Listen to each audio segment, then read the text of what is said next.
Go ahead. Okay. So let me know when you're ready. We're ready. Okay. So good morning. My name is James Barr, and I'm a the family support partner with Cornerstone Pathways. And today we are going to be presenting some parenting and coping skills related with the COVID-19. So one of the things is I wanted to first present who we are.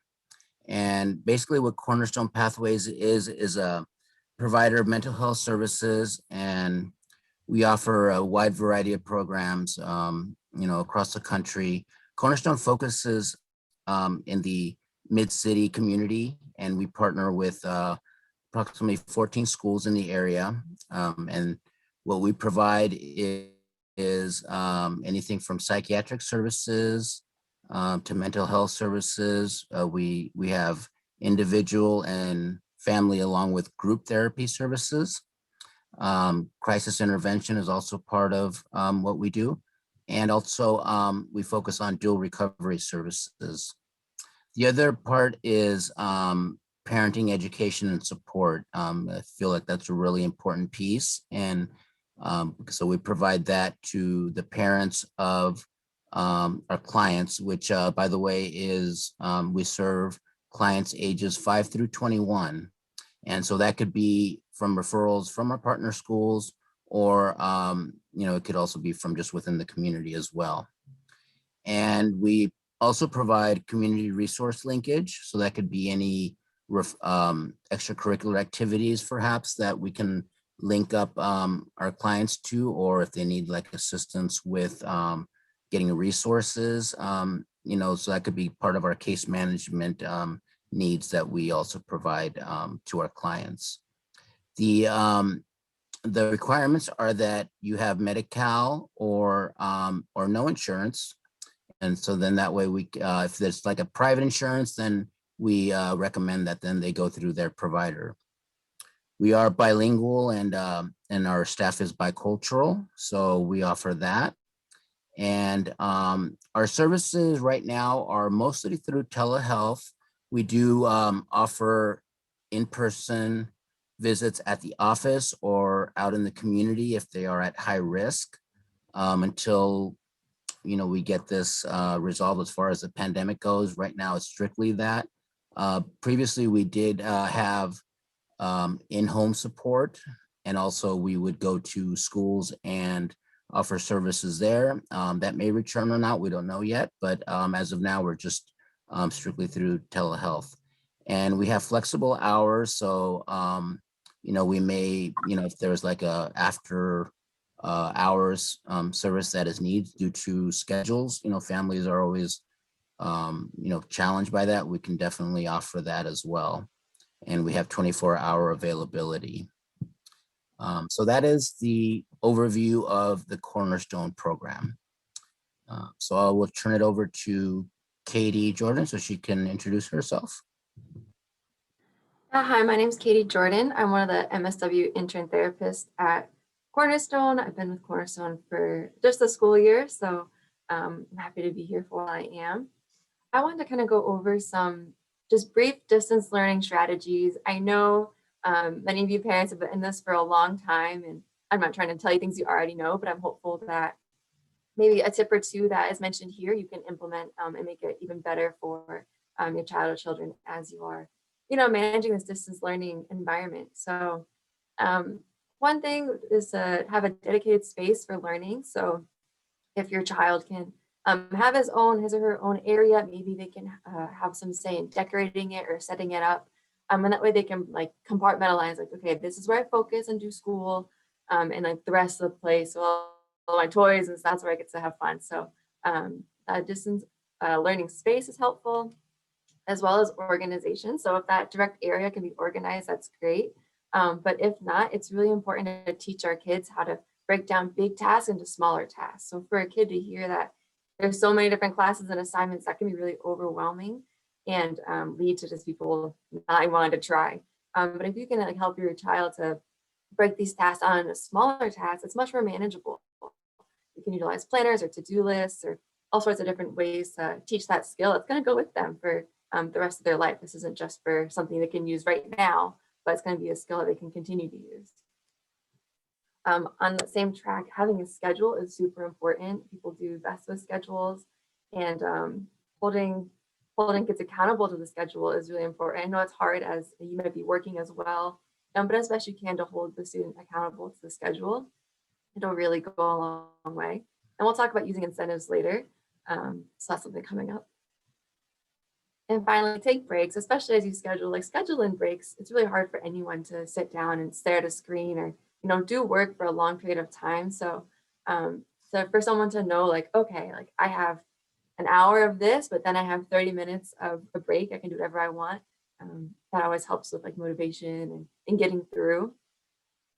And then finally, having reasonable expectations to them, especially age appropriate expectations. And we can go over that more at another time, but just know your kid and know maybe expectations and how to stick to them and how to support them in their process.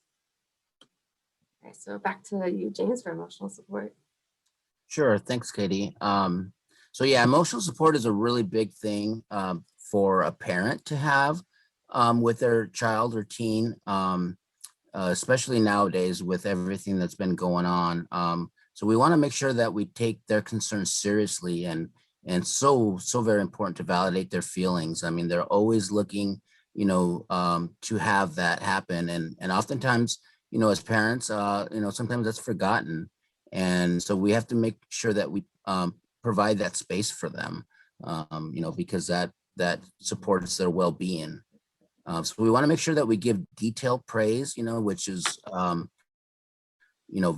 positive praise that we want to make sure that we give to them. So constantly having that communication open with them, developing those very important relationships with their kids to know that, yes, they are being acknowledged, and, positive praise goes a long ways. The ways that you can do that are by perhaps naming a specific behavior, because what it does is it shows, certain character traits, and that in itself can, strengthen the relationship between parent and child. And so that, becomes a really, really important detail to keep in mind. It talks about like bad attitudes, and that could actually be, when a child presents with a bad attitude, it could just be a mask for insecurity, for instance. They could be bored, or they could present also with, things like depression or sadness and have anxiety related symptoms.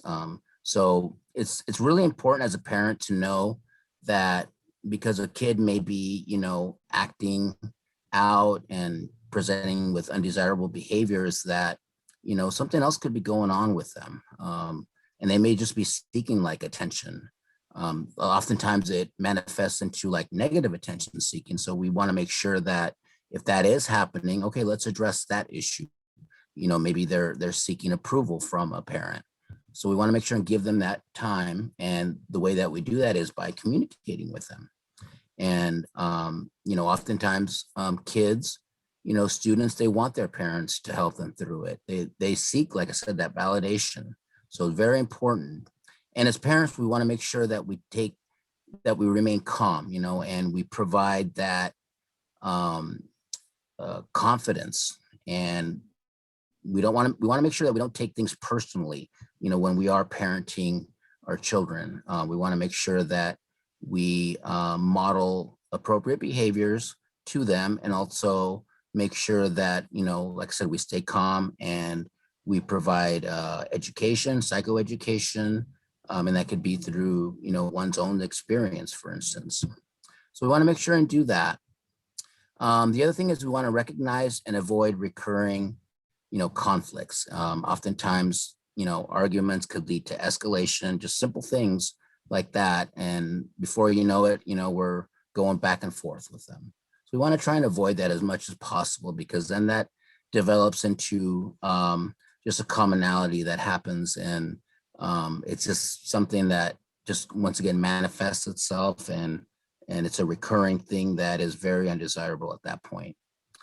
Usually it's because maybe something is going on that's too difficult for the child and that they're going through. So you want to make sure and have those open conversations with them. And so you want to make sure that you also, of course, have that relationship to be able to have your kid, be able to have the confidence to talk to you about certain things. And they could be really difficult things, it could be like bullying, which a lot of times, kids don't really want to talk about that, to parents, to anybody. So we want to make sure that we are having that open communication with them, and that the kid has the confidence to be able to talk to you about it. And lastly, we just, need that opportunity to be able to teach.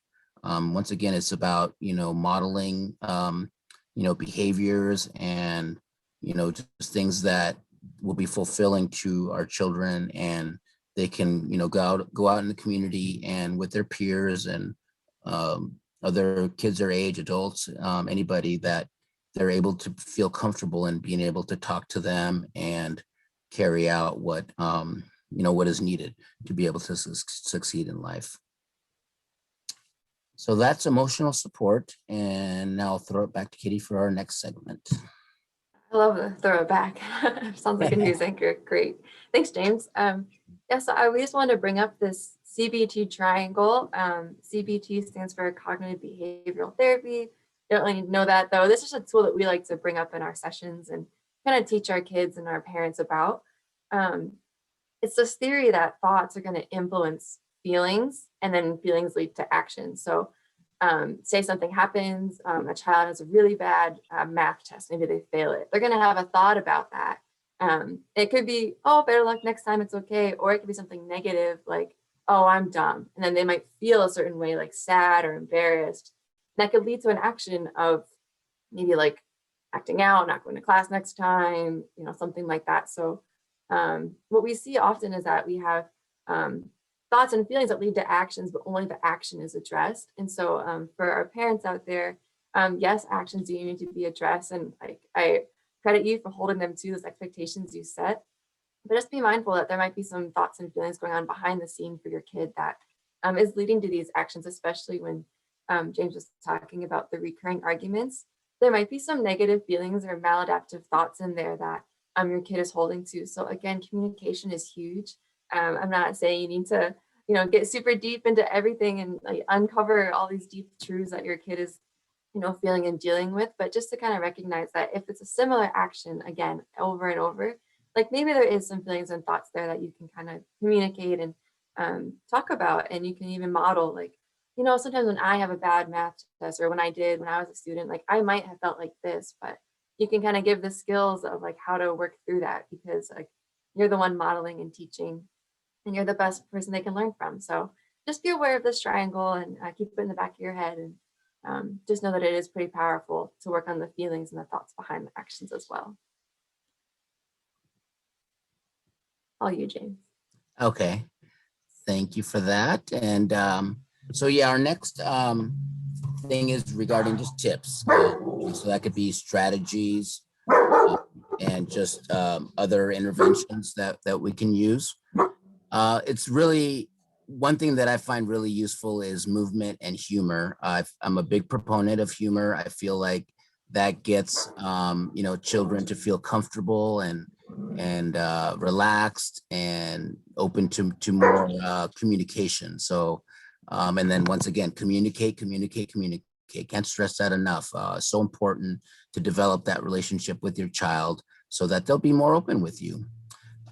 If you need to critique it, do it in a praise sandwich. So, it's around what a praise sandwich is basically, you talk to your child about the situation, which, typically is maybe a correctional or something along those lines, but you want to make sure and put it in a positive light. And that's what a praise sandwich is by, focusing on the issue at hand, but also, finding out the strengths and praising, the child in that situation.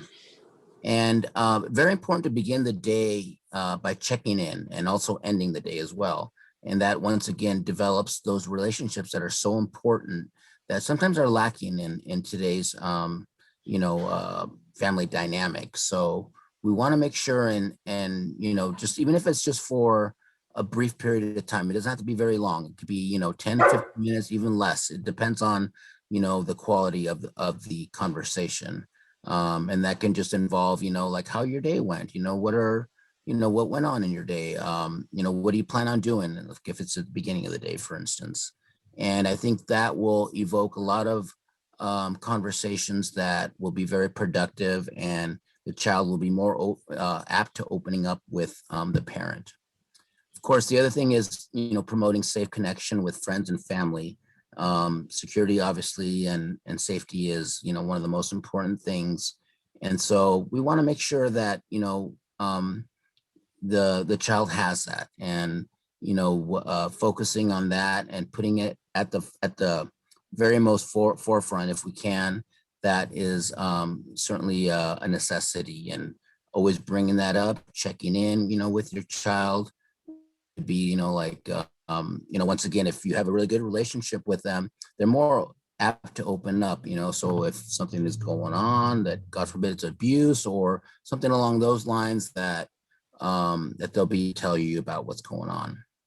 And then, of course, checking in with teachers. That's important to have that relationship with teachers, because then that way they'll be able to fill you in on things that are perhaps going on that you may not know about. And because if something's going on with your child, perhaps they may not want to tell you about issues going on if they're struggling with a certain class or certain topic, or even just interpersonal relationships with peers.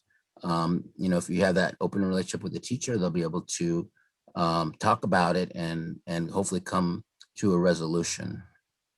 The other thing is to always try and stay as positive as you can. That is so key, because if a child sees that you are, panicking, or don't have that full confidence, then they are likely to also see that, because of course, once again, it goes back to modeling, parent modeling. And so you want to make sure and do that, remain positive, remain calm, and, ask a lot of questions if you can. And then that way you'll be able to, like I said, find resolutions to the situation at hand. And then just don't lose sight of the big picture. I think overall that sometimes parents tend to do that, and it could be just because of, things that are going on in the world. And we lose sight of what, the end goal is and what your child's needs are. So we want to make sure and just not lose sight of that, and, just be, promote self-awareness. And then that way also the child can also, be more open to, letting you know what's going on around them, and you can, face it, so to speak. So what you're doing right now matters, and it may be something very little, and you may not think that it matters, but in the end, it really does. And I think parents should realize that. Oftentimes they blame themselves if things don't go well, but we're always learning on the job, so to speak. And as a parent, that is a job right now, especially in these times when parents have turned into everything from not only being a parent, but also, taking on different roles, such as teachers, counselors, you name it. Right now, that's the way it's been. And, so they have to make sure that, they follow that. And I think as long as they do that, I think the child will be able to remain focused and have better conversations and communication with the parent. So those are the tips. And so we'll go ahead and go next back to Katie and incentive rewards.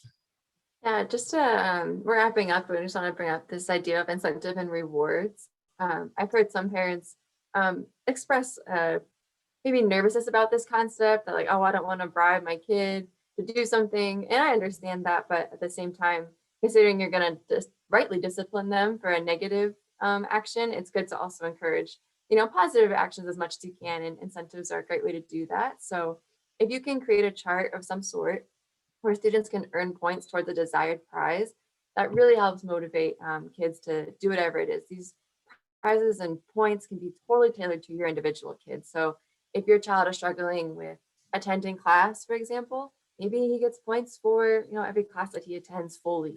Or if it's a homework issue or, whatever it is. This can be done in a lot of different ways. But I would really encourage you to individualize it to your kid and what your kid needs.